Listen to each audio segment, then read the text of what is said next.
I'm angry. What's gonna happen to the kids and the youth? And there's so many people who regret this. There's more and more and more coming out, and younger too, on puberty blockers, that been on puberty blockers. And when we get 30, 40-year-olds that are going to be like, what the did I do when I was 16 or whatever, and you can't go back. I'm sad for myself, of course, not in a victim kind of way, but in this process of mourning who I was is touch and go.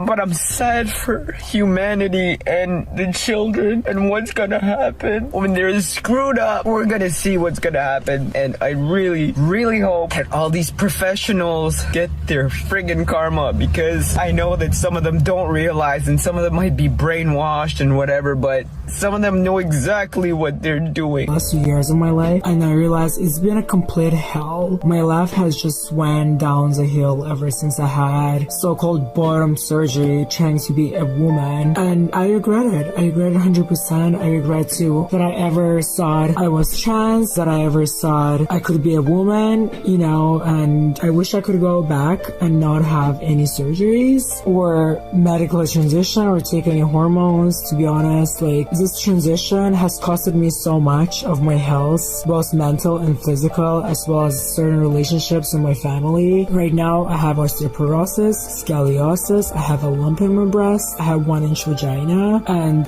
so it's I have no sex drive. I'm trying to do the transition. I'm taking testosterone injection at this point, but I can't grow any facial hair, nothing is happening. I mean, obviously I still wearing makeup and stuff, but makeup and hair does not make a woman. So I've been so delusional for all these years, and I just wish my family and friends weren't so supportive of my transition, and I wish they sat me down and talked to me and said are you sure this is what you want to do? Maybe you'll grow out of this. I have so much to say and all the things that I say are not gonna be perceived well by trans community, but I don't care. I'm leaving trans community. At this point, I identify as non-binary person. Any pronoun is fine. If you see me as a man, that's fine. You can call me he. If you see me as a woman, you shouldn't. I'm not a woman. I thought I was one, but I'm not. Unfortunately, the trans community has become very toxic. At this point, I've gone too far. My opinion doesn't count because I'm the one with complications. That's why transition didn't make me happy. And I honestly think I'm just as unhappy as I was before transition, and what I really needed is therapy and help. What is up? Okay, my name is Maddie, and I sound like a dude, but I'm not. See, so I transitioned for a few years, and I've been off hormones / detransitioning for a couple of years. Here's the deal. When I went to transition, I had to go to counseling to get a letter of referral to a doctor. The doctor wouldn't see me without that, but I only had to go to 2 sessions before this counselor was like, yeah, you have gender dysphoria. You need to be treated by a doctor. Let's get you this note. She wrote me the letter of recommendation. I took it to a doctor, and this doctor prescribed me testosterone on the first visit. Now, I'm not crying and blaming them for my decisions because I was a legal adult when I made these decisions. I knew that my voice would be permanently altered. I knew that I would permanently grow facial hair, which I still do. You can't really see it right now because I pluck my face.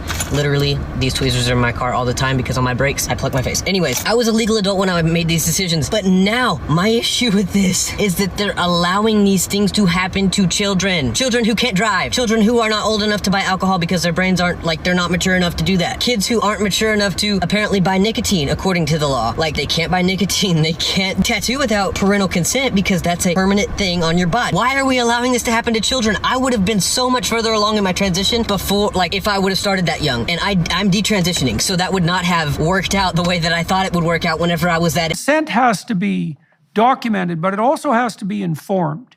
And informed means you have to understand what you're consenting to. The problem with me starting it so young was not only that I couldn't consent, I couldn't really fathom the full picture of things. I've also I'm still experiencing a wide range of complications to this day.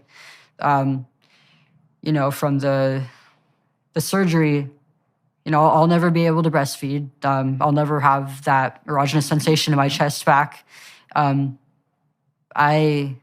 never have my breast back. And on top of that, I do hate to speak about it, but I'm experiencing sexual dysfunction at the age of 18. That's something that women usually go through when they're in their 40s to 50s. Right, right.